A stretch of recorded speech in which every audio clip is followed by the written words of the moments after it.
নমস্কার সবাইকে একটা নতুন ভিডিওতে আপনাদের আবার স্বাগত। তো আমি আজকে গণেশ পুজোর ভিডিওটা করেছি।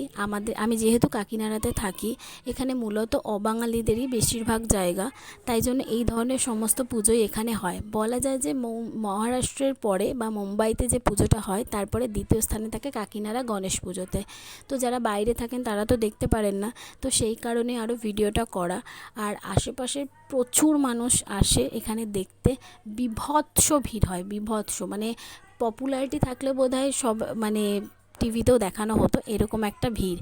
আর সেকেন্ডলি আরও একটা কারণ আমার ভিডিওটা করা, ভিডিও এখন দেওয়ার একেবারেই ইচ্ছা ছিল না, কারণ ভিডিও দিচ্ছি না বলে মানে ইউটিউবের রিচটা এতটাই পড়ে গেছে যে কারণে আরও ভিডিওটা করতে হলো।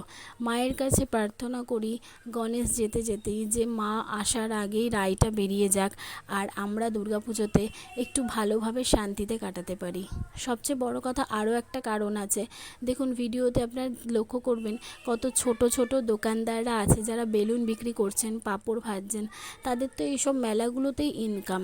তো যদি পুজো বন্ধ হয় বা কোনো কারণে এই ধরনের মানে মানুষরা খেতে না পারেন, তাহলে তারা খাবেন কি?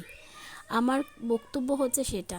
আর সবচেয়ে বড় কথা, আমি একেবারেই বলবো না যে সবাই ভীষণ এরকম আনন্দে আছে, না, আমরা কেউই আনন্দে নেই, কিন্তু এই সব মানুষগুলোকে যদি আমরা না দেখি তাহলে আর কে দেখবে বলুন।